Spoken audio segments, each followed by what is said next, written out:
Good evening, everyone. So good to be with all of you and so many friends here. And good evening, Iya, Grandmother Sangoma. Beautiful to be with you.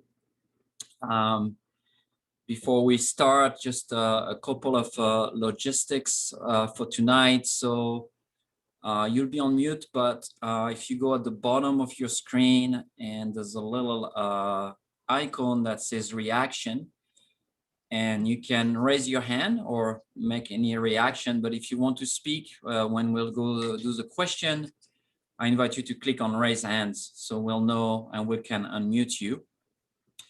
Also, because we are going to be a good number tonight,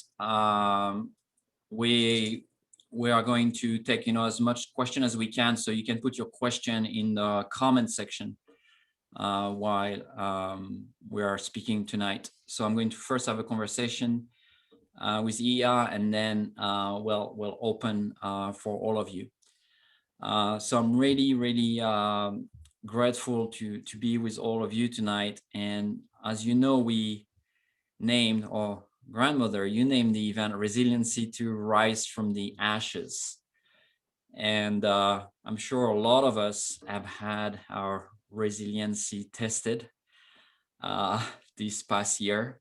And definitely we are in this time of, building resilience. At least that's what we're feeling we're being called to. And so we wanted to invite an elder and someone that has a lot of wisdom to share with us and a lot of beautiful, interesting, ideas and experience around resiliency. And also because it's Black History Month, and it's been a difficult year for people of color those past years. I mean, it's not new, but I think what really happened this year is that at least many of us have become conscious of what's happening. So Grandmother, I wanted to welcome you, and I'm going to read a little bit of your bio. I have to say I'm really impressed by it. And when I was reading it, I had like probably 1,000 questions. And we could probably just talk about that tonight, but it's not the point. So you are a sacred activist, a traditional Yoruba priestess, a custodian of the ancestors, and we were talking before the call about ancestors, and I got excited about it, and a daughter of the Cherokee Nation. Sangoma has brought cultural arts education and spiritual midwifery to a beautiful myriad of communities, from Unity, Maine, to West Palm Beach, Florida. Spiritual midwives are guardians of all gates of passage between life, death, and rebirth. Sangoma walks in humility towards the seat of Agbasanko, an elder with integrity in concert with many peacemakers, bridgebuilders, and lighthouses. And then there's way more in your bio. I would not read all of it, but I just say that you are a wife and a mother of 3 daughters and 12 amazing grandmasters. That's how you call your grandchildren, which I thought was so beautiful. So welcome.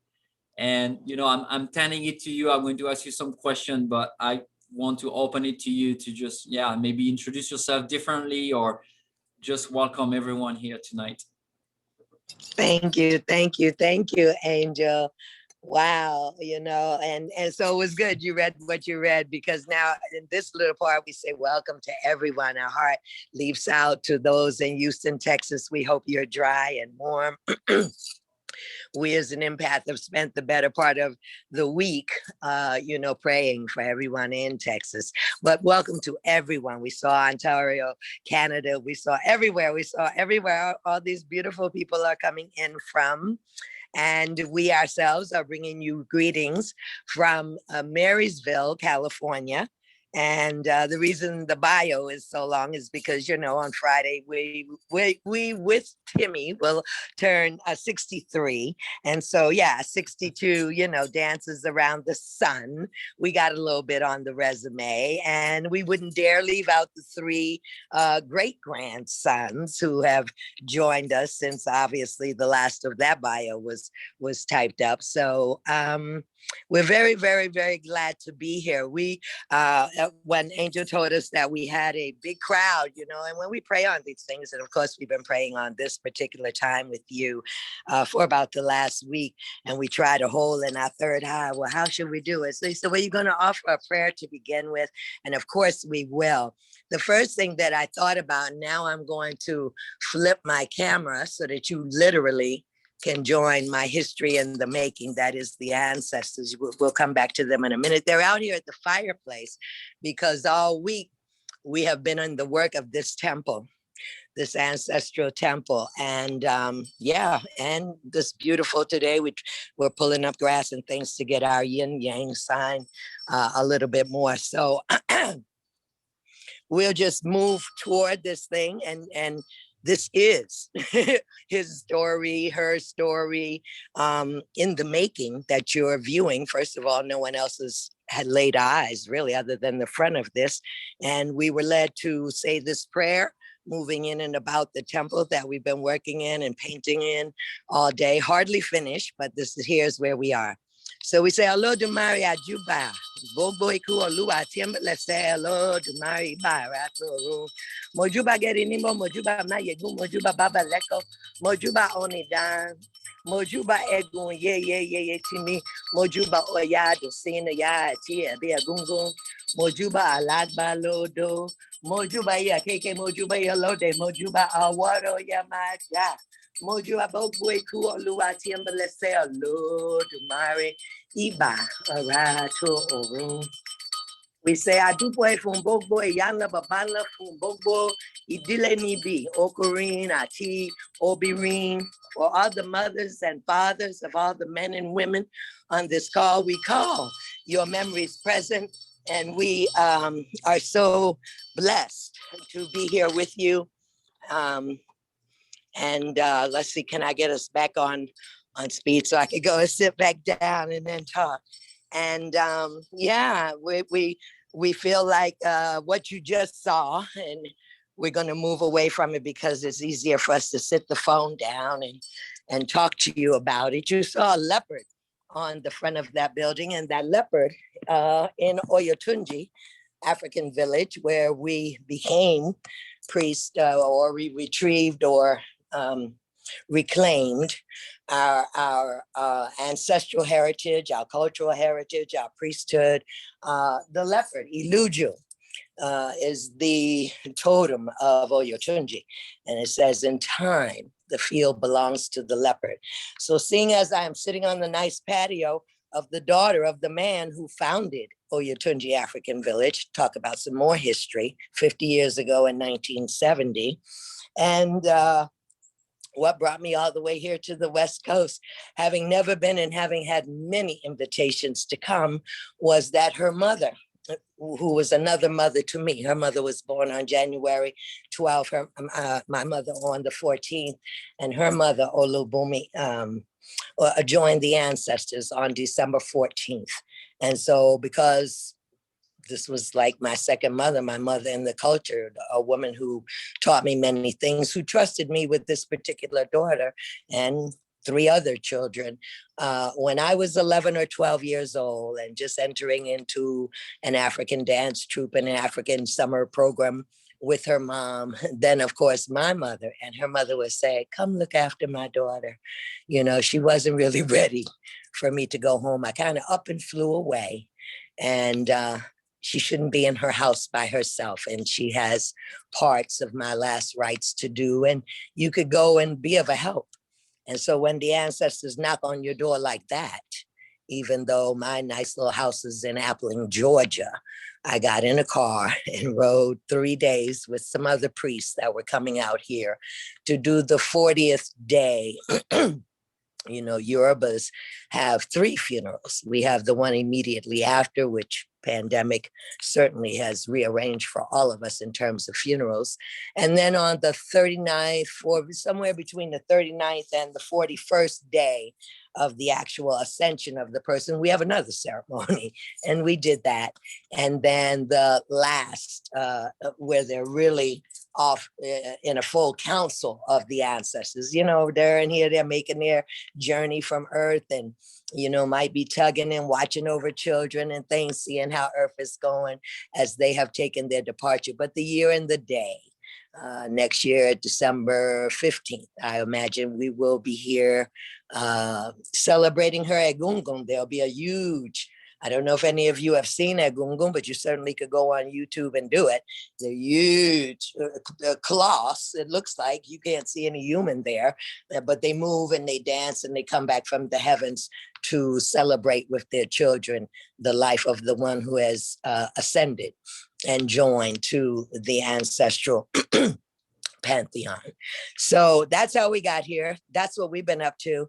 That's the history, herstory that our energy is. We literally have been in there since early this morning, and just touching it up. We weren't sure how we were leaving, whether we were going to escort her ashes back to their final resting place in Charleston, South Carolina, mid-March, but it seems like I'm going to go home before that. I'm thinking I'm going to fly out on March 8th.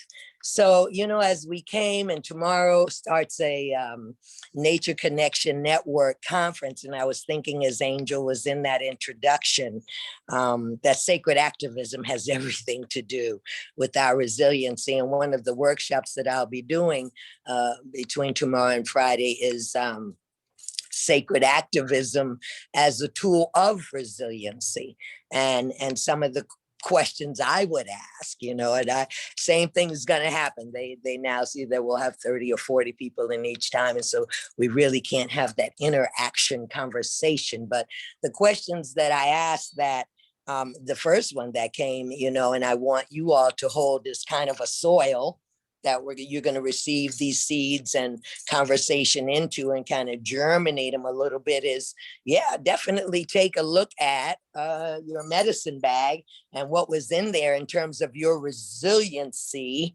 maybe December 2019, and look in there now and say, did I lose a couple of tools? I gained a couple of tools. What I really got in here that's going to hold me steady to my course, because this is a major course. And I have said to many, many, many people, I view 2021 as a year of healing and restoration. Healing and restoration. I don't know that all of you got to see some parts of President Biden's memorial last night. Thank God for it, right? Thank God that somebody can take a minute and say, families are hurting. Truly what he said, they're looking across the table where somebody used to sit, not sitting there anymore. And so, you know, to heal our hearts and understand it, you know, like in the book of Ecclesiastes, there's a season for everything, season to be born and a season to die. A season for 500,000 to die is a huge season for most of us. We weren't here for the last pandemic. The other point that I want to make kind of seriously is the term spiritual midwifery. And this, whether people come to me for readings or counseling or coaching or whatever, I always remind them, and I'm reminding you, I am the midwife. At no time am I going to have the baby. Midwives come to walk alongside those who are giving birth to something within yourself. We all are moving towards spring, when the buds come back on the trees and we consider what we have held or snuggled up to through the winter, and how that has pushed through our cocoons, literally in a shelter in place and pandemic, where we have been much more nested in than we are normally. And you know, again, I have great gratitude. Yes, it's been tough. Yes, it's been hard, but ultimately, Ultimately, you know, as we have said many years, when people maybe were concerned about the earth changes and the place we are now, and I always said, if I were you, I wouldn't be as worried about the earth mother as I am our own selves. At any time, the earth can flick us off like fleas. And so, you know, it would do us well to see what are the evolutions that we are moving through. And that is just so important. Before we all came on here, I said to Angel, we mentioned a couple of things from 2020, you know, the pandemic and political upheaval, my goodness, cultural race wars, and George Floyd. And George Floyd under, you know, over and above the hundreds of Black people that have gone down that road, none for 8 minutes and 46 seconds with someone's knee on their neck, but they left no doubt. And it turned a page that whether you are a person of color or not, that will not go back. You know, I think there were periods throughout 2020 through when people say, oh my God, we got to do these masks and we got to wait for the vaccine. And we got to stay in the house. We got to stand in line. We got to have our temperatures taken. My God, when are we going to go back to something normal? Well, here's the hot tip from Sangoma. We're not going back. And so the conversation that you all are having, that we are having today, is how we go forward. And in African tradition, some of you may be familiar with the Akan symbol Sankofa, which is a bird looking backwards, a bird that will retrieve from the past, from our histories, from our ancestral lineages, from those things that have occurred before our lifetime. And what do we need out of that to take with us? It serves us, and we go forward with it, and we tend to it. Like I see some of the elders here, you know, that's what concerns me. I say to people all the time when they get confused about how they can maybe move and work in my schedule, and that's so sorry. Actually, I work for my grandchildren and my great-grandchildren. I am busy in a daily, you know, tending that legacy, looking to how we will pass that baton down. And I definitely have to give that a priority, because the baton that was passed down to me was done well, so well, so well, I could only say. You know, when my mother crossed over, grandmother, strong teachers. I was really raised more or less by older people, being born in the call. There's another little hot learning tip, CAUL. Born in the call, the granny midwives would say, this is a child, then the mother's waters didn't break when the child come through and their eyes are covered with the membranes of the embryonic sac that they were in. And so as they peel that layer off, then they say, well, this is a child that walks with a foot in both worlds. They can see as good in the earth as they can in the spiritual realms. And so, you know, that's a longer story, but it does happen. And there are those among us. I am certainly not the only one.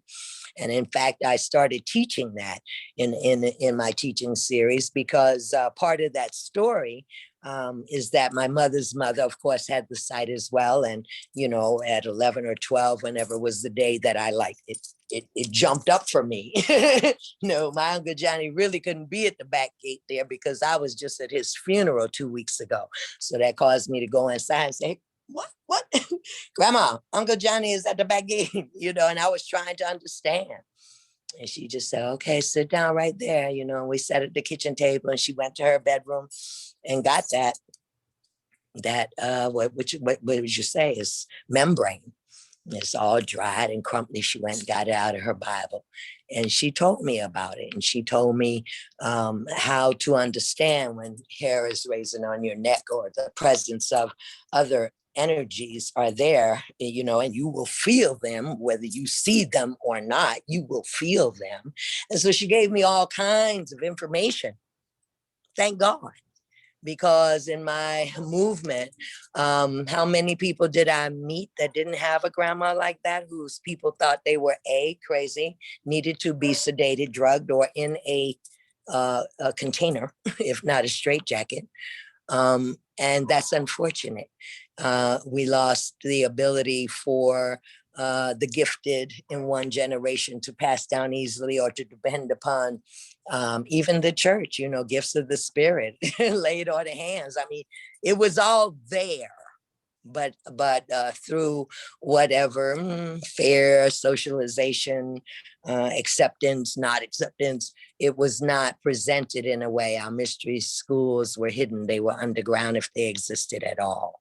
So a lot of this information about how to deal with our own spiritual gifts or skills, if you want, skill set, that your ancestors may have come down to you from a few generations, say, yeah, you know, sometimes I have these vivid dreams, or like now with many, many, many people who call me, why am I seeing these numbers? Why am I seeing 1111, 444, 999? Why am I seeing all this now?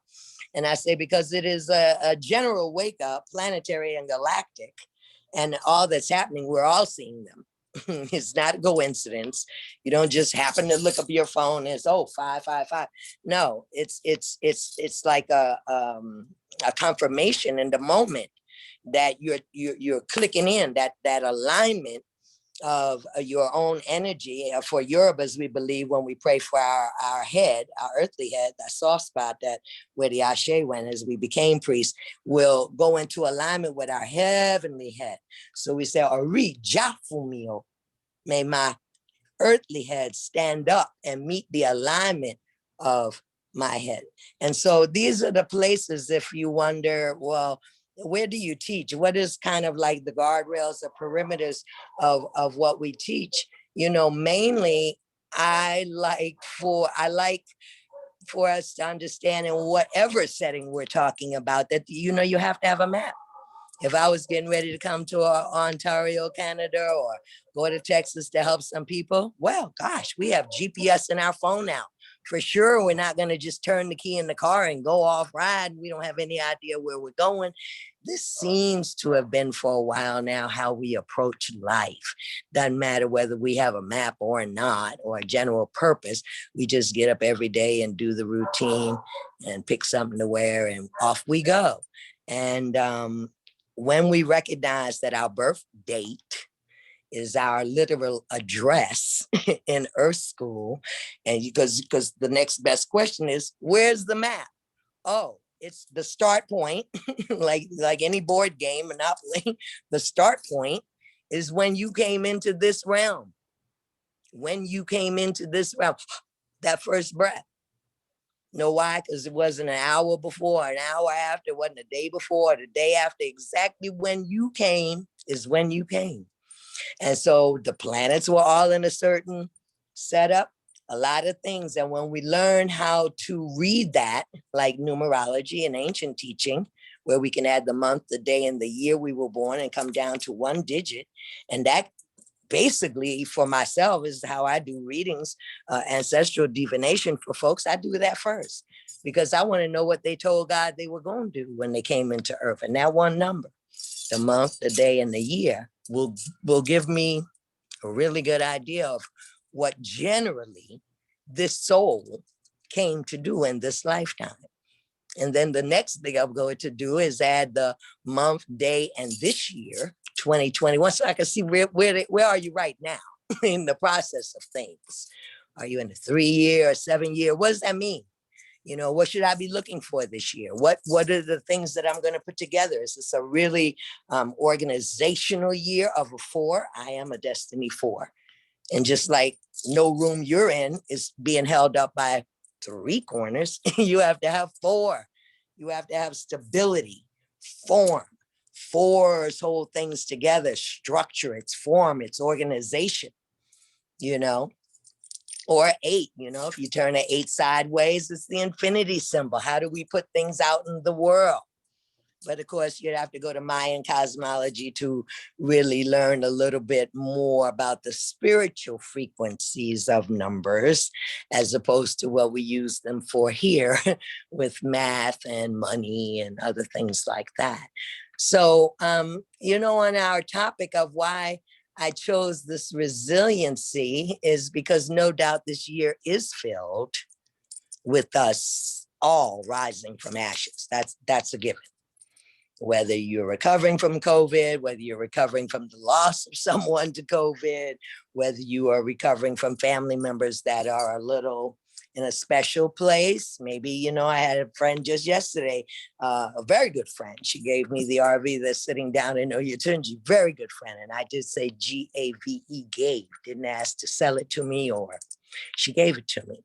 And Victoria is, that was my father's name is Victor. I was supposed to be a Victoria. So is it any coincidence that a Victoria gave me the RV? But the last we visited, she and her sisters kind of like a lot of families in this country at this time, in a bit of a turmoil.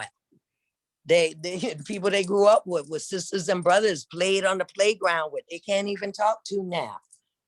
Because, you know, they're not sure if they're QAnon or just Trump happy, or, but they're different.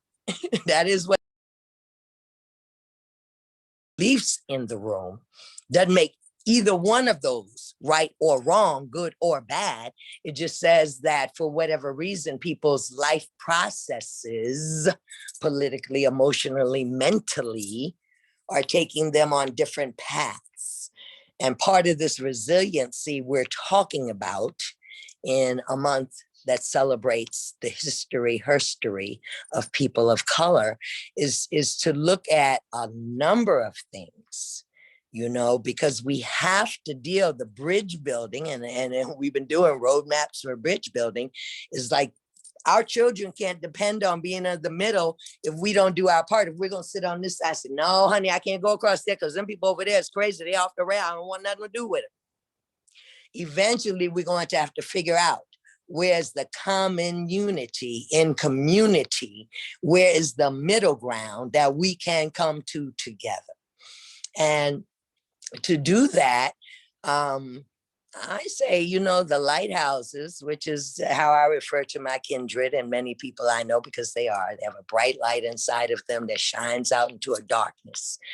And I said it to Victoria. I said, you know, and I tried to prepare her. That was like, maybe that was the end of last year, last we saw each other. And I did say to her, I said, honey, dog, this is going to swing around. And when it does, you understand that these very same people in your family, your sisters and people that were hateful to you and said unkind things to you, are the same people that not only will they be pulling their foot out their mouth, or not only would, you know, will they have to go down and figure out how to save face or how to come back and build back relationship with you. And how are you going to, easier is not the right word here. You can't make it easier for a person to make those amends, but you can check your own self to see if you left a door cracked, if you didn't burn down the bridge just because you were so hurt or felt attacked by anything that they did or said. Because resiliency, you know, if we think about it, is not just how much can we endure or how much stamina do we have. Resiliency it accepts that place. Take it from the woman from the wheelchair where they said I would never walk again, and I am walking. That if you get thrown off your horse or you fall off your horse, resiliency says that you'll get back up. No matter what it takes, you'll get back up. And each of those people, while they were duped or some sense of scarcity or lack or just meanness or hatred that lived in them before, that it's not sustainable, as we all know. All of us can feel that in our own being with a thing like, you know, our fire, our passion is a good thing when it ignites our creativity. When it gets triggered and rises up in fire that can come out of our mouth and burn another where they stand, well, that's out of control. See, that's fire too far gone. And so we have to learn how to moderate our middle, knowing what our middle is, what is our truth. How do we protect ourselves and have guardrails without having walls or resting behind fear? How do we approach those who think so differently than us with a completely open heart? do we put, do we, you know, inside my bag of resiliency are my superpowers. And so sometimes I need to pull out one of those superpowers. We had it happen today. We had it happen today. The gentleman next door came over, and I'm thankful that I do have a pretty active third eye. So the elevated tone of his voice speaking to us, not knowing who we were or what, like all he wanted to know is, are you the owner of the house? And off he was into his thing, right? And give thanks, we're both priests, my God, sister I hear. And so we're beholding the energy across the fence, and he's all upset because as we painted all that beautiful white fence you saw on his side, it was drips and oh my God, and it's awful. And what are we gonna do? And off and off and off and off and off and off he was. And the priest over here, knowing we didn't get rude, we didn't get offended, we didn't go, oh no, we're just visiting guests. No, we're not the owner of the house. No, you don't know what you're talking about. We didn't do any of that. We allowed that wherever he was to fly. And I looked at her and I said, he's off his meds, honey. And so we're going to try and get the basic information here. And then he'll stop and he'll, you know, go. And so we got to that point. She kind of said, well, okay, what's your address? This is our address. No, we're not the owners, you know, and we're speaking in very soft, moderate tones.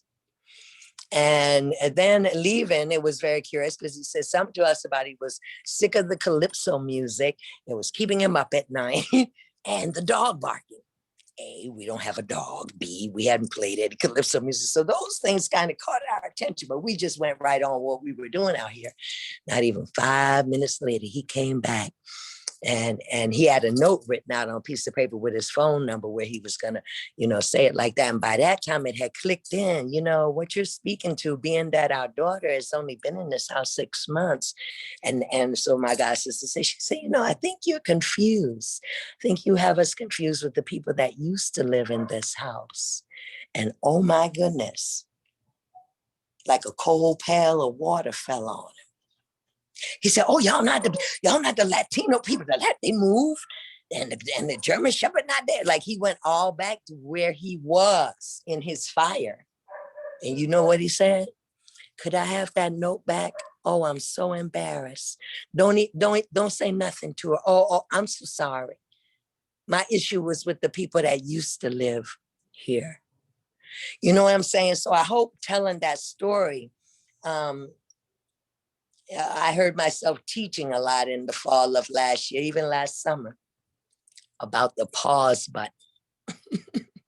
And, you know, if there were one thing, if I could talk to all of you and hear from all of you in terms of what you're putting on the altar today, that would be a big one, huge.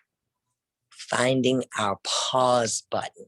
It could save your life. That's what we did. As he leaped, both of us hit pause, so that your calm remains in the person and you have the ability to know whether a trigger is going to happen or that whatever that external force is out there has the ability to go inside, hit a trigger, and before you know it, you done got flung out into someplace.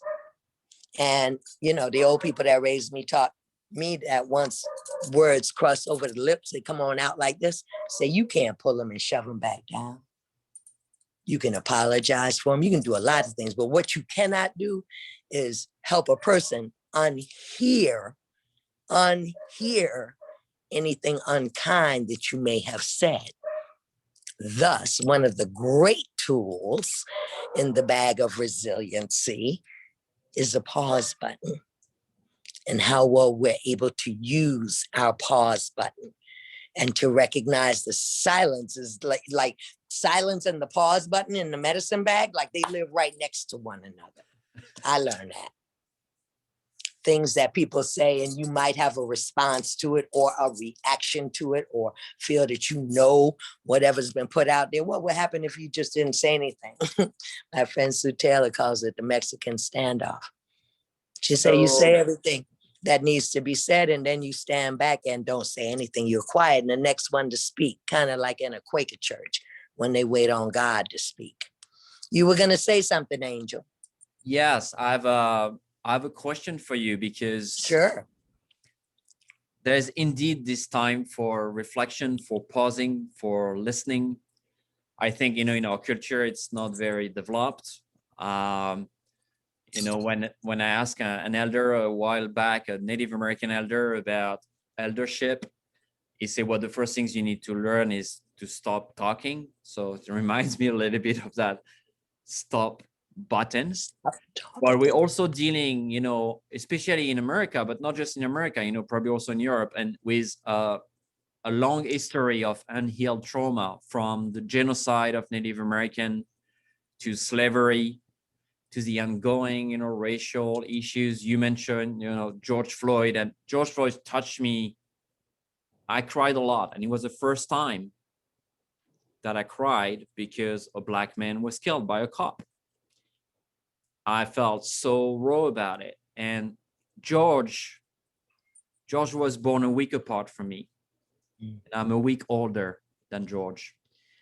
And he died in May last year because he used a counterfeit, apparently $20 bill. I mean, that's why the guy called the cops, because apparently one of the bill he used was counterfeit. So you have obviously such a huge amount of trauma for that action to lead into a death. On top of that, you were mentioning earlier about having elders around that can transmit, informations like you're doing tonight, that can really guide us and all that. And many of us didn't grow up with elders, didn't grow up in a community where there's elders. Very often it's really hard even to find the elders that are still alive. We lost so many because of the pandemic, and that are also willing sometimes to even share. So I want to bridge that into sacred activism. So how, as I consider myself a young elder, like we're all young elders, we're all into growing into eldership. At some point, we have to step in, and we might have to step in earlier or sooner because the world is needing that. How do we start to step into sacred activism without creating those triggers, with the trauma that are unhealed? When is the pause, and when is the time that the silence is not okay anymore? That we go and we voice our truth, our wisdom, without, and is it even possible without triggering people that have a radical view of the earth, of each other, of communities, of minorities? So I felt sometimes I feel like I'm walking on eggshell, basically, sometimes. Like, I don't want to be too out there because I'm going to trigger, but I don't want to be passive and complacent with my silence, because my silence somehow is also a way to let others speak for me that I might not agree with. So how do we balance that? Well, it's a great question. I'm glad you asked it. It makes me appreciate my culture and my sense of culture in my life. That everything that you saw in the beginning when we walked toward the temple and we're ringing the bell and praying is, and wherever I was when Black Lives Matter and people were filling the streets in protest. Let's say this: sacred activism is the act of making all things sacred. And so the activation for me right now, because I'm not, this is a nice group on Zoom, but for the most part, we've done news reporting, done the Barbara Walters, and I'm saying speaking to large masses of people. And if I had to answer this same question, Angel, to large masses, where the answer is going to take you is like in a day-long intensive that says, let me give you a visual of how sacred activism can move something that is not a protest, is not an argument, is not going to involve triggering yourself or anyone else. Sometimes we get up and we're busy and moving about. Now, we don't have to worry too much about rushing out, what we're going to do, what we're going to wear, because lots of us are working from home. And so you could just prepare yourself something to eat and sit down and, take it in while you're watching the morning news, or you're going to start on work. There was no sacred there. There was no sacred there. And then the difference, see, that's one picture. And then the difference over here of when the sacred is activated is that you've already watered the plants and noticed the birds who came to your morning. And why are you going to feed them? You're talking to them. I know when crows show up or vultures show up, or I know who shows up in the morning. I look to check. And that will usher me on to my cup of coffee or what I'm going to prepare myself to eat. And the difference in that realm is that no matter where I am, I could be downstairs in a hotel. I'm probably going to have a tea light and I'm going to light it so that I understand that a sacred orb is where I sit. Because you see, no matter what we want to radically affect or change in our conversations, maybe some of us will start Circle newspaper. I was just talking last night about the web for women. I love the web. It was a great newspaper. It came out 4 times a year, quarterly. And we want to say, well, the people need a voice. What was wrong in all this stuff that just happened here is that not enough people had the voice. The people that did have the voice, God dang, they were lying. They couldn't tell. They didn't know the truth, that the truth hit them. And so some of the elders or some of the wise women who have begun in their circle to hold the holiness of the new moon or the full moon, and then they have 2 or 3 that they're keeping in touch with or in a Zoom call with. And they said, well, okay, what can we put out? How can we do that? How can we touch upon women, particularly women, because it's already been said that this is, this is why people are screaming to put the children back in school. What are you doing? Women had to burn their bras and fight to get into jobs and the workforce. And now, my God, you want them to be home. You want them to teach the children. You want them to work from home and not get COVID, and do 100 things. So, as Yoruba, we believe men build the nations, women preserve the nations, and our children are the nations. So no, it might not, sacred activism may not look like painting your Black Lives Matter sign, or for God's sake, I'm sure all of us would ever be Larry. I've never gone to a protest, Million Man, Million Woman March, none of those. I didn't. If I had wanted to pick, I'd have picked, Dr. King's March on Washington to hear Mahalia Jackson sing if I had to pick one. But I have determined that our activism, the activism of Lighthouses in this particular time, in this particular season, and I say it to many that I might disagree with. I say, okay, then, it was good talking to you. Gave me another way to look at some things, but ultimately, I'm going to go home and sit by a tree with it and probably have a little chat with my ancestors about it. See how the people who I am the representation of here, how they feel about it.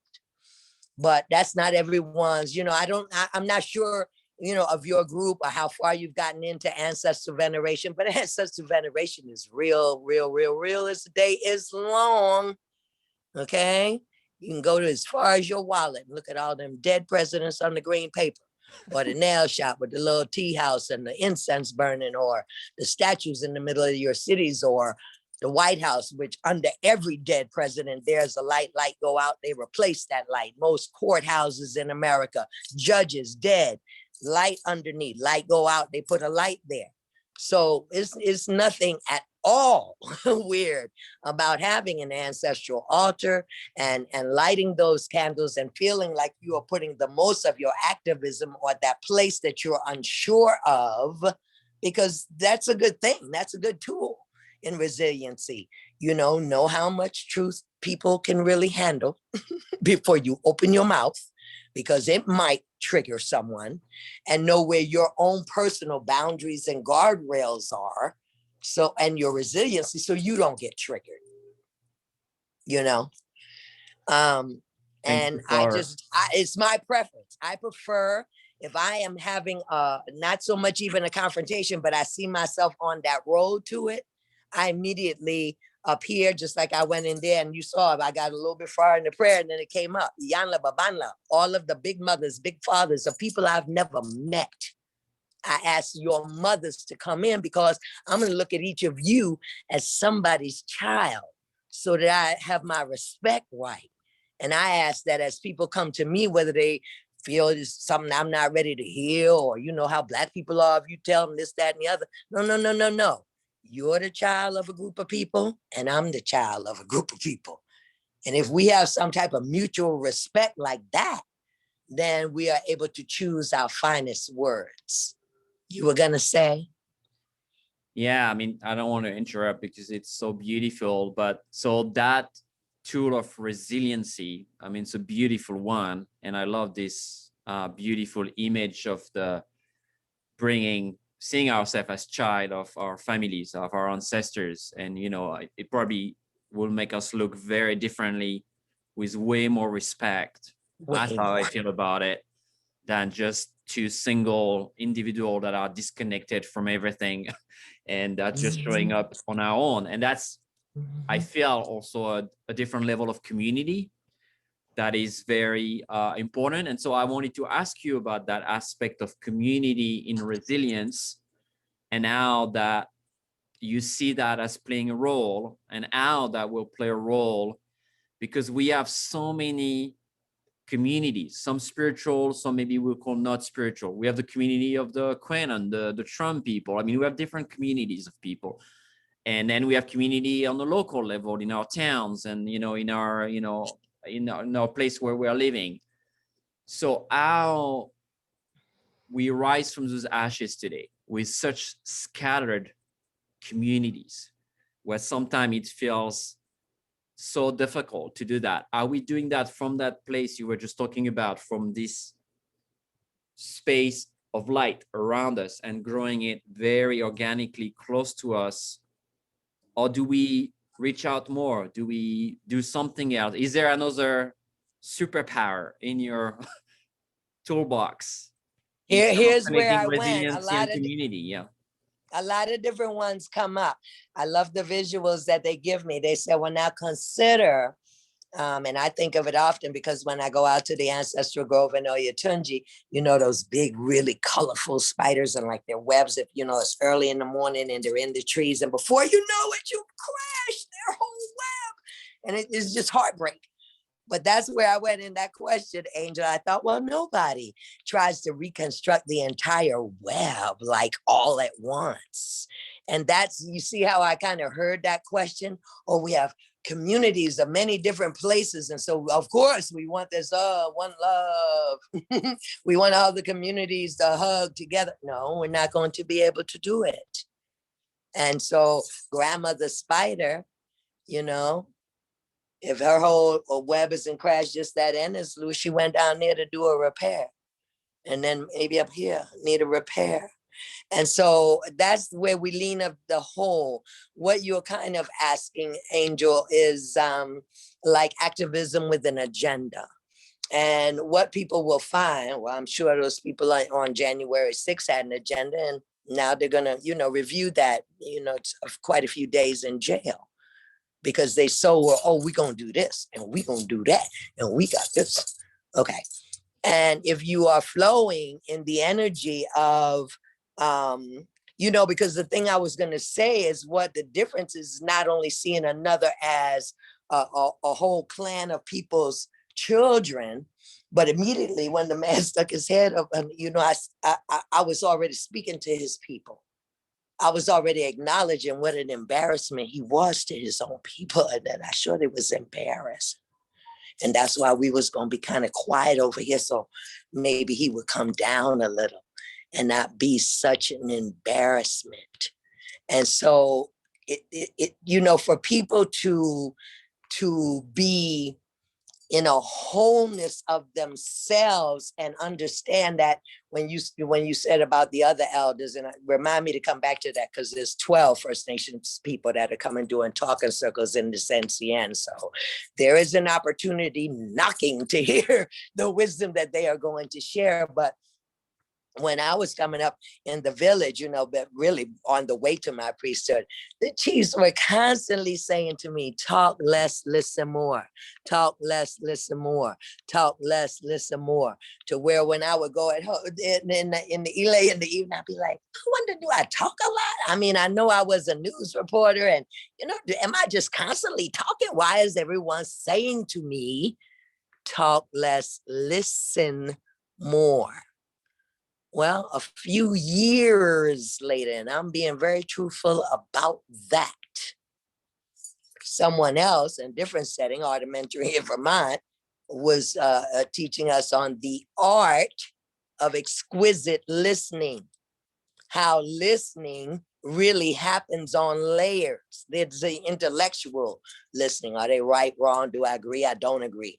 There's the heart listening. I feel bad for them. They're grieving. They've had a loss or a trauma, you know, or, oh, I heard what they said, but what was really jumping out louder was what they didn't say or what their body language said. So the art of exquisite listening, again, what tools are in our possession that do not set the stage for confrontation? It doesn't set the stage for anybody's, it's like, it's just not on the agenda. The superpower or the tools that you are pulling from is to be that flute from source or God or goddess or however you describe that. That's what I say to people consistently when they wonder, how do you know that? And I said, oh, but it was never me. I am simply the flute by which God is able to play the song. And so if I'm telling you something that you know you didn't tell me, you know I have no way of knowing how did I just say it. And this is the position that we need to be in more as we are awakening and we're moving toward telepathy and different gifts now to recognize what we do hear being said and what wasn't said. And is it their pain body talking or their ego or their mental body talking, or they are in the sincerity or the authenticity of finding the place where we agree and can build from there? Because we already really know most of the time when that happens, we kind of know where the disagreements are, where the lies are, okay, you know, how we see things differently. But, you know, our objective, I think that's really, to answer your question, what turns the page for me is I check my own objective. I check my own mission and what I think I can do. And again, spiritual midwifery, I said it, and maybe y'all heard me, maybe you didn't. It's like me going in March when I get back and doing this retreat on the spring equinox in Toomsboro. I didn't come up with those people. I'm not even one of the 19 families that bought the 500 acres of land. But I did have God call me and say, go over here and help build a sweat lodge for these people, because they don't know. These are Black people that barely know how to get the poles out of a tent bag from Walmart. They're not really the outdoorsy type. They all are making pretty good money in Atlanta. They don't know anything about camping. You go and hang out with them for a while and show them some of them things, because now they're on all this land where there are no buildings and they're going to need some of the skills you have. So part of our activism is identifying where we are most needed, like the theme for this conference I'm about to go to. The owners of Nature Connection schools and camps and programs are now asking, what is our evolving role? Again, we are not the people we were at the end of 2019 or even the beginning of 2020. And is it hot? Oh yeah. Some directors of their schools, you know, want the kids to be open and not have to wear masks and, you know, like this and like that. And how many people would have? And the other people are like, are you crazy? We're not going to open it up. We don't want to be a super spreader. B, don't want to do this. And, you know, they're on different sides of the politics of it, forgetting the nature of the mission to connect or reconnect children with nature. And so it's very much a combination of a couple of things. You keep your eye on the ball for number one. That takes us back to the birth date and what you came to do, what you told God was your mission before your last breath. Are you on that today? And then when you seek something that you want, you know, like our justice, the Jedi people, they want justice and equity and diversity and all those things, and they want it now. Okay. And so, okay. But now is like the game that we played when we were all kids. You say, mother, should I take baby steps or giant steps? And in this day and age right here, most of us are smart enough to know we have to take baby steps. There are no leaps here. If you leap, it's probably from the frying pan to the fire. And so Caution is your word. And again, caution, not fear. It's not that you fear anything or that you're backing down from anything. You have just become more spiritually strategic in how you are going to approach a thing. Or how did your relationships or partnerships or relations get so raggedy in the first place? Well, I guess there wasn't enough honesty in the room. I guess if I'm going to salvage this friendship or really be in relation to this committee that wants to bring the justice and the equity, then we have to come clean. Okay, we have to come clean. All cards up on the table. Nobody gets to have, full disclosure, full transparency. People are wearing their candor. They came to be truthful. Being truthful is part of being the team, being your friend, and being able to accomplish something. Because as we all just witnessed, there were various, you talk about different communities right there on the Capitol on January 6th. You had people with way different. Okay, Boogaloo Boys had one thing, Proud Boys had another thing. Okay. And some people were just out there because they were like, oh, Trump, we get to wear flags and t-shirts and shit. Okay, so a lot of people had a lot of different energies. And in any given moment, for myself, if there's a question about whether I've crossed someone else's line or crossing my own line, or maybe this is not yet in season right here, in the back of my mind, I'll go, I wonder, is this the most productive use of my time? And if I get a no back like that from my ancestors, I smile. It was so good sitting with y'all. We really had a lot to talk about today. I'm gonna leave y'all with that. And I remove myself from that because all of the committee in here said, this is not the best use of your time. You might need that breath preaching to, out here. I pray to God every day not to put me up on the soapbox on the corner like Dr. King, because first of all, again, I have to weigh out how much truth can people really take. And then the idea, as we just saw again, is that if you don't bring it with honey on your tongue in a balanced way, it tends to rile people up who are already sitting on top of a lot of anger and trauma, and that's not our objective. Our objective is to build bridges, not tear them down. So these are the things I'm saying, these things to you, because I think as Africans do in that approach of Agbasanko, how do we become an elder with integrity, is that we approach it with grace. And as the story of that, which I have on the CD and I tell that story, it says, the difference being is that a child that is raised with EKO, cultural education, the elders of his community are giving him strong reinforcement, or her, of what their culture is, who they are. They come from great kings and queens, and here's what you came to do. They will make it. They will make it on the road to becoming an elder with integrity. However, we all know older people that are children inside. Their body has aged, but no spiritual or cultural education went in. So it was nothing like, I guess, whatever is the little ingredients that, and I just did mead making and wine making with my great friend, Rainey Ford, that you can then set the bottle away and it ferments, or kombucha, any of those things.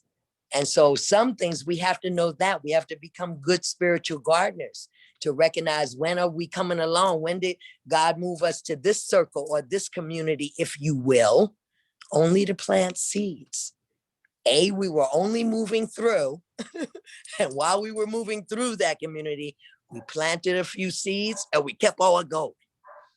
Or we came behind someone who just planted the seeds, and we're the ones that are going to bring the water. Maybe the ground is too hard, like when we can see people's hearts are hard. They're not fleshy, where they can feel and cry, like this daughter here.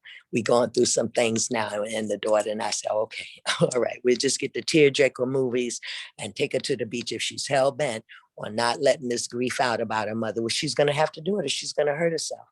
Truly, truly. You know, when we see that now, you know, your bowel movement is white, it has no color, you're not doing by honey, all of that hurt and fire and anger that you wasn't with your mama when she passed, is she just angry. She got red hair like an Irish girl. You see, and that fire is burning up. So we're gonna have to come with the water and let her drown in it for a little while, drown in her sorrows for a little while so she can heal. So that's a big tool in the bag, is to know when you are coming into these different communities, hey, what's their agenda? What's your agenda? And are you in season? Or like a preemie baby, are you coming early? You trying to get to the birth before time? And so that's my strongest medicine, Angel, to answer you, is that's the first thing. You know, when I'm given a good idea, or I think, oh, I'm gonna do this, or oh, I'm gonna do that, you know, I let it germinate a little bit. And I do ask myself, I wonder, is this the season? Great idea. And that's, again, elders that raised me that said, you can have 100 great ideas an hour. Doesn't mean they're in season. You might be having an idea now that really is not going to break ground or sprout till next fall. How do you know? And this is my good pleasure to have developed communication with the spirit world through the ancient divination tool of 4 coconut shells, where if I think it, and then I see a little energy growing up under it, and other people are coming in, and I say, oh, this look like it's got some groundswell up under it. Let me check in with my ancestors and see if I get yes with a blessing to do that, or perfect destiny to do that, or yes with a struggle, or yes with a double struggle. Yeah, you could do it, but you're gonna have a little bit of struggle to do it, or a flat out no, it is not time to do that. So, you know, and that happens for different people in different ways. Some people are very vivid dreamers, and they can simply go to bed with a certain question on their mind about should they do this, or should they become the president of this justice organization, because they really feel strong about this, that, and the other. Or should they just, you know, help Native American and Latino and Black children not commit suicide this summer? How about that? Can I be, do I have to be seen to do what I'm gonna do? Or can I be like a 2, like a Michelle Obama, like a behind the scenes kind of person, strong enough to do exactly what the 1 is doing, but don't want to do that. I don't want to be out front. I don't want to be the leader. I want to be the support team. I want to be the one back here that's kind of, you know, making that thing happen, but I don't need the gut, you know, what they say, no guts, no glory. So did I answer you, Angel? You did. And, right. You know, you speak of something, and I want to open it to questions from the audience. Yeah, I was feeling that too. Tonight, but yeah. You talk about the pain body and asking, you know, if people are speaking from that place. And it feels to me that, you know, we just spent a year in our home or kind of confined. A lot of people got sick, people died, and there is a whole stress of what happened, you know, on our nervous system, on our bodies, you know, or maybe just witnessing the pain and witnessing the anger, witnessing the separation. So I wonder if you have any things to say about that theme of resiliency and rising from the ashes, and how it is connected to our bodies, and how do we check in with that, and what can we do? Obviously we can eat well and all of that, but is there things that in your traditions or in your ways that you recommend so we make sure we attend to these pain bodies, to those bodies that carry trauma, maybe ancestral trauma, maybe just our own trauma or our country traumas? So anything, or are we empaths? Are we picking up other people's trauma? You know, for the daughter right now is working. What does she do? She works for Kaiser out here. She's in COVID tents all day. Think that's a little trauma? And so that's why we guard how we speak to her in the evening, because she just might have zipped up too many body bags today. So, you know, we try to give her a break. But yes, Yorubas have 1,000 things. And what I would say is, you know, the graduation from that cocoon where, you know, we're the monarch, but our wings are frozen. And so self-care says that you will pay attention to the thawing of your wings before you think you can take off and fly. self-care. Self-care says, well, what if I take in just a trip to Walmart for me, if I take in too much of the energy that is feeding, and it is, as this tower falls and, you know, the final, you know, Titanic going down. And if you're sensitive, as many of us are, and you're picking up these energies, I would say that, you know, my having, you know, and of course, priesthood to go through the ancient traditions. I remained a Yawo or a new bride or a new priest for 3 years. Some people come and pay all the money and they're good to go in 10 days. Oh no, 3 years. I wore all white. I didn't look in mirrors. I didn't touch anything. I put money down. People didn't touch me. Like I was in a real deep self-care. And what I'm saying that because everybody has different levels of it. Some people, to what you just spoke, might feel like, okay, that was a rough day. Let me do a little chamomile tea, or, you know, whatever that thing is at night, so you don't take all of that energy to bed and lay in it, for goodness sake. And then one of the things, as I just mentioned, of the wearing white for 3 years, and, you know, hey, I worked in hair salons and Aveda. I can't even name the number of jobs that had a black wardrobe, wear black. And so, you know, that I tell you, don't wear so much black right about now. Do not wear any black on your head. Well, why is that? I have 2 daughters that's the color most of the people on here. They are so light, Creole, and from New Orleans. And so that's what you know about black. We won't wear black to funerals. Why? Because it'll suck up all the grief in the room. Black can hold every other color, frequency, energy there is. I wonder why doctors and nurses and psychiatrists and those people wear white so much. Because they work in hospitals of the sick and dying, and they don't want to take any of that home. Yes, they wear gloves and they have the PPE right now, but basic spiritual protocols say, you remember to bless your head. You remember what your mantras are as you rise and as you set to go to sleep. You remember not to take a bunch of this driftwood into your dream time. You might have to, as I did 2 days last week. Who knows why? I move a lot by spirit, but I have a nice little tin of Pinon salve. Pinon. Oh, if you smell that incense, it's divine. And spirit said, baby, you need to go ahead. This is about blessing your feet now. So before you put the feet in the bed, you take your socks off and you rub your feet and bless your feet, because you're talking to the roads you're going to walk on tomorrow or day after tomorrow. I ain't going nowhere. I'm right here in this quarantine. I'm all over the world in the Zoom call. So literally my energy is getting put out in a lot of places. But nonetheless, they ain't tell me to tweak up or make sure my machines were charged. They told me to bless my feet with Pinon. And sometimes it'll be frankincense and myrrh. Sometimes it'll be just straight out shea butter, depending on how smooth. Like when we offer our Orishas or our warriors palm oil to make it smooth going. We don't want to hit the rough spots, you know, so we add a little smooth, or things have been kind of bitter. Maybe the last time I spoke to someone, so I go and get some of them teddy bears of honey and offer my ancestors ahead of time. I'm bringing you some honey because I really need you to sweeten up some things for me. I can see that this person is sour, to speak directly to the issues of the pain body of another. Pray for them. Didn't that Bible say that? Pray ye one for another. People haven't figured that out yet. They're still trying to figure out whether or not God is answering their own prayers based on what they asked. And actually the answers don't come until we pray for another. And it's why I pray for so many every day. It was on the Good of the Whole this morning with people from Canada and South America beating drums and rattles and things.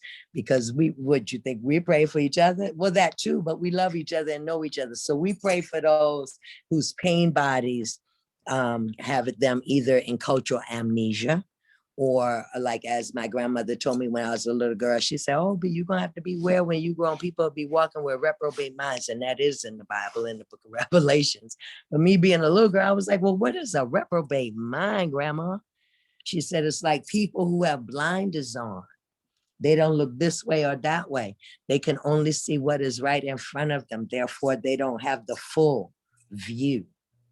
That definitely is a symptom of a pain body, because the trauma then has said, well, just deal with this, and then deal with this. It's almost in survival mode.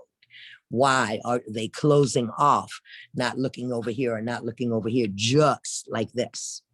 So again, to do the assessment, to put yourself in a mind of assessment, but self-care is one, has to happen. Before you can priest other people, you have to priest yourself.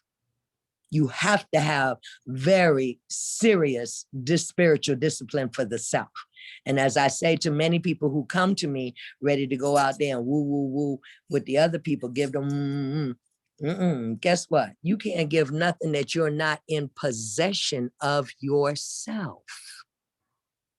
So if you haven't filled your own cylinders with compassion, how are you going to tell a crazy person over there that they should be less crazy and less violent and have more compassion? And it's the same thing in more personal partnerships. When people say, well, I've been with this person all these years and I am convinced at this point that they have no idea how to love me or how to love. And I said, well, you know why? Because they've never seen your visual of how you are loving yourself. Once a person can see how it is that you are loving yourself, they'd be silly to come fall short.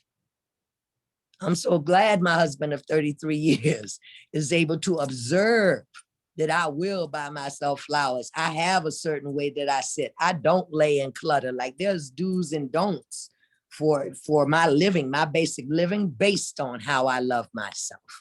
And I ask anyone that shares that much sacred space with me to really please try to observe that. So there are a number of things, but I say at the basis of it, it comes down to spiritual self-discipline and self-care that we just can't take for granted living in 2021, that all that we face externally would just go away because we went to bed and got some rest. It's going to go into your dream time. You might wake up with a headache. No, it's not going to, you can't wish this away. We cannot wish where we are away. That has to be like, we have a million things. This is a whole day's study, this question here that you asked, Angel. That's like, should I pass mouse traps over myself after I've said them praying up here so I can detach from other people's emotional hooks or strands inside of me? Should I pass thorny bush things over me?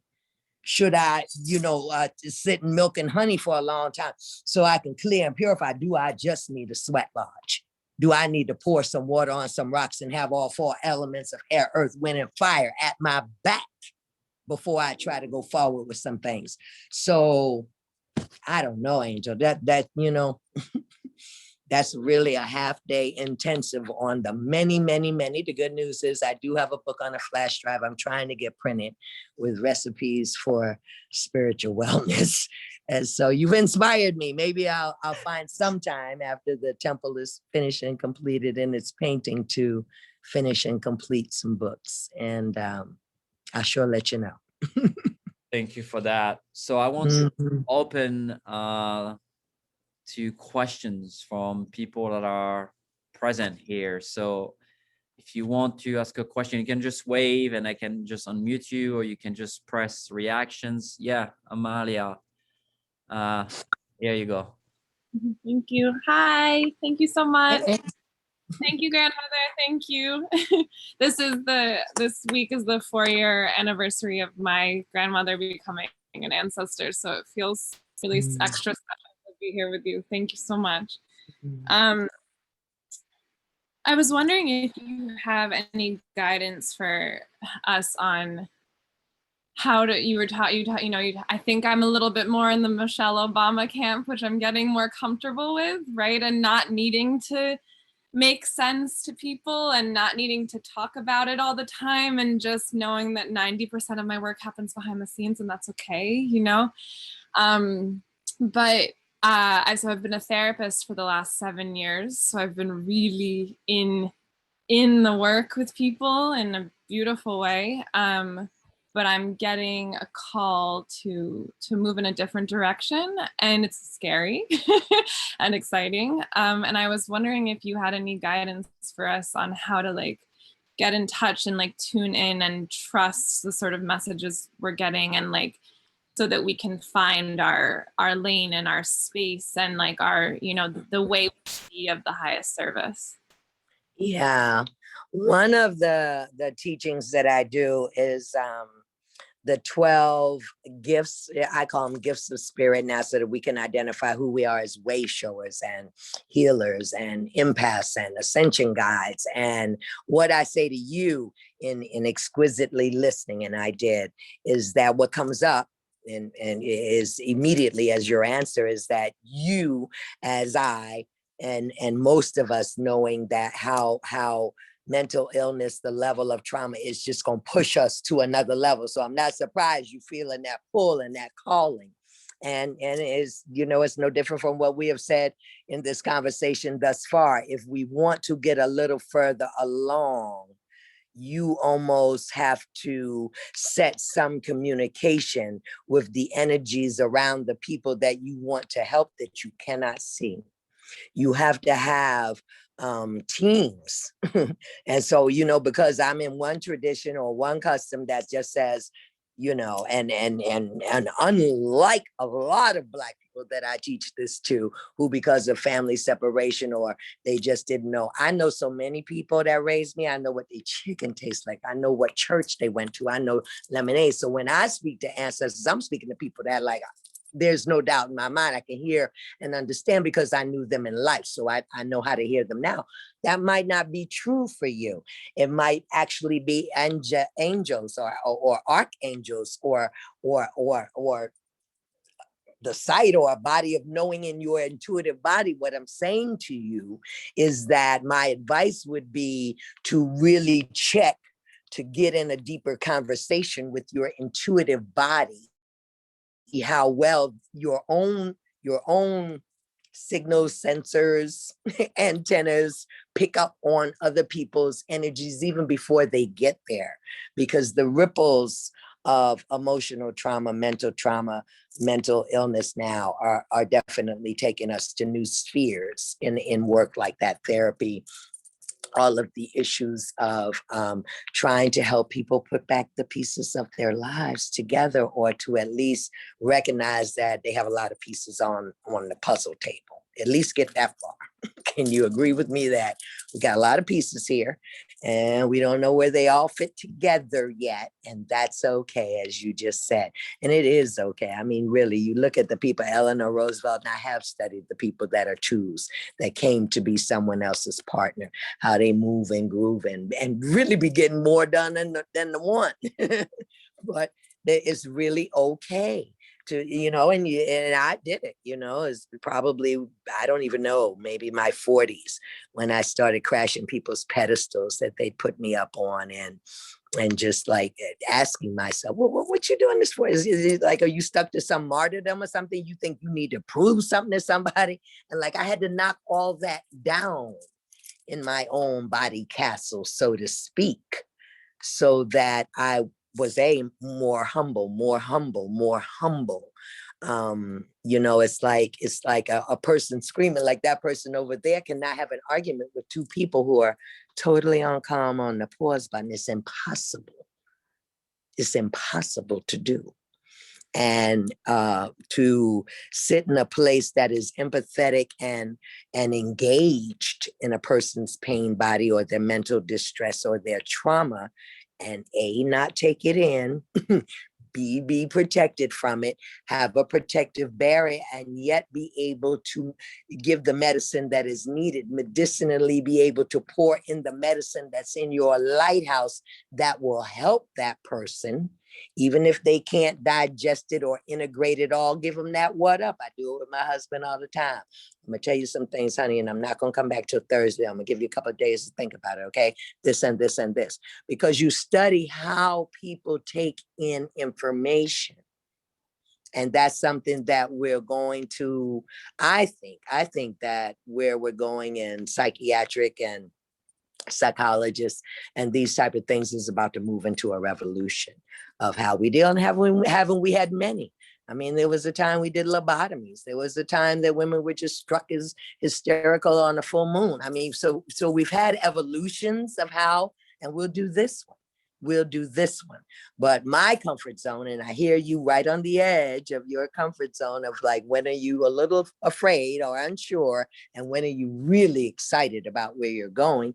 It's when you, live every day as if it's your last, which is what my grandmother told me, you know, except take nothing for granted.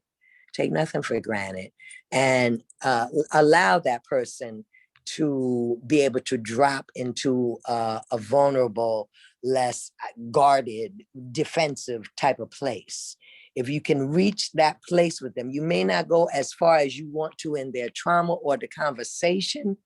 But as I have said to many white people on the BIPOC and all these parts right here, I'm like, step one is trust. Trust was hanging by a thread before 2020. Now, see, that's one of those things to say. And I say to people all the time, I say, George Floyd is dead. We're not going back. And that's one of those George Floyd moments. And we just use his name because 100 Black people have been killed, at least, by police since George Floyd in May.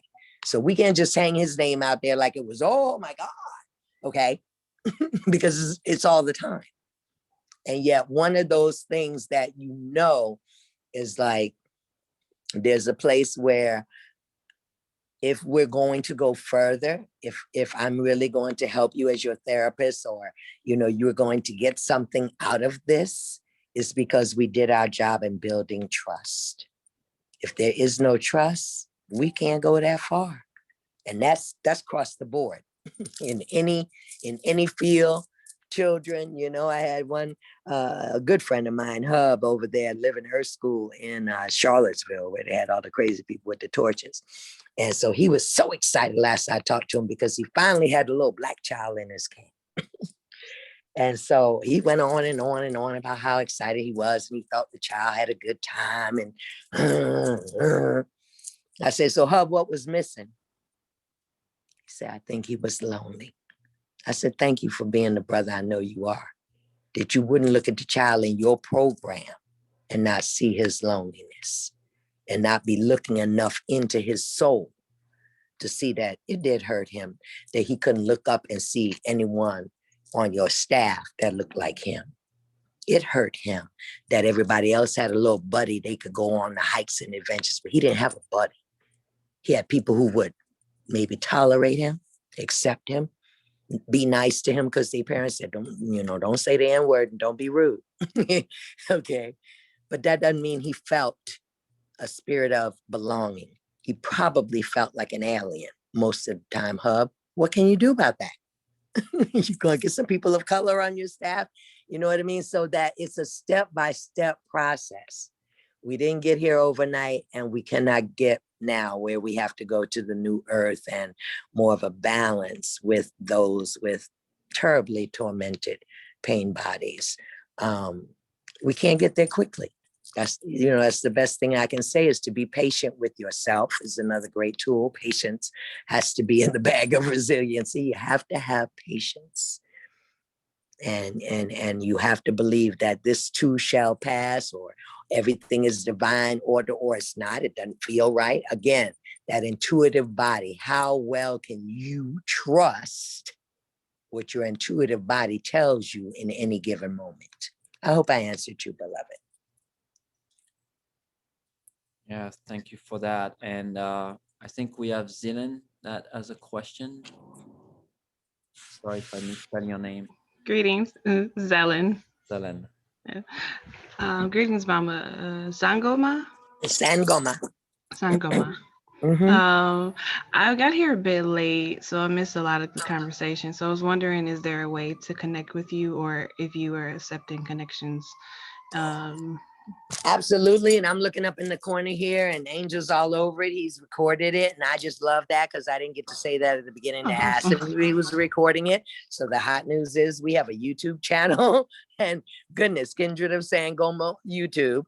which you can enter a number of things. And Timmy right there, part of you all sanctuary, can tell you about our whole Wild Darlings movement. So because we did say Maine to West Palm, and there's various Earthskills, different communities, some nature, some in the queer community, some in the Black Lives Matter community. So there's a lot to tap into. But yes, you can reach out to me on Facebook if you were seeking ancestral divination or wanted like a private counseling session. We are open to it, even though we multitask a lot, but we do it. We manage it.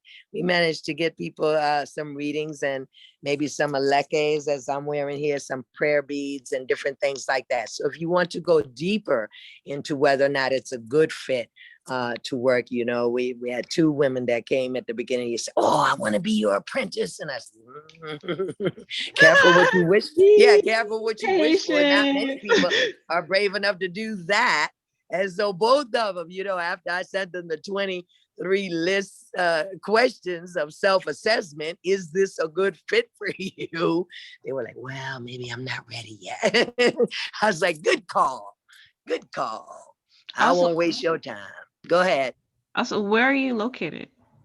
I'm in Marysville, California right now, but in another 10 days or so, I'll be back at my home base, which is in Appling, Georgia, which is between Atlanta and Augusta.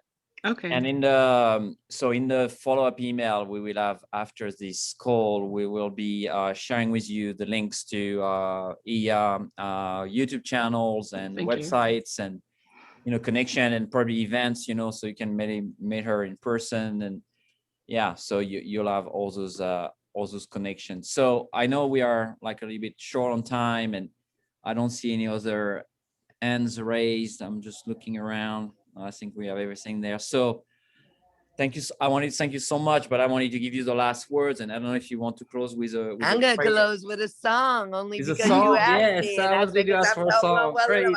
See, there it is. They didn't let me leave. That's the best way to close out. Well, I'm gonna do this. I'm gonna put this over here. This is what we do over in the Good of the Whole, where I started. It was 6 o'clock for me this morning. It's 9 o'clock there. So everyone on the call, please rub the chakras in your hands together. And we're going to send it out to each other, and believe it or not, through the machines. Ooh, we can feel that. We can feel that heartbeat of every heartbeat in here. And so this reminds us that we are all the flow. We are all the ebb. We are the weavers. We are the web. And I'll just sing that gently one time. And I want you to carry it with me. And I'm going to carry it here and the rest of my evening. We are the flow.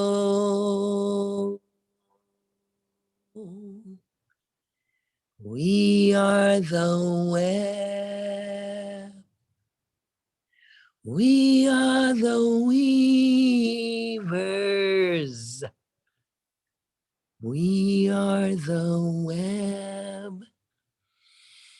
Healing Sanctuary, it's been such my honor. And I wish we'll do it again, where we have more time to speak and just nourish one another, because I really can feel each of you. I told him, I said, I do this little thing. I couldn't get on my computer, and I swiped, and I saw all of you as you were coming in, so I could feel and say hello to your ancestors and everything. So big, warm, fuzzy in my heart that Timmy asked me and Angel asked me, and now we know each other, and none of us are strangers, and we all remember ourselves as kindred and family. And my love is big enough for every single one of you. And I look forward to meeting you in person.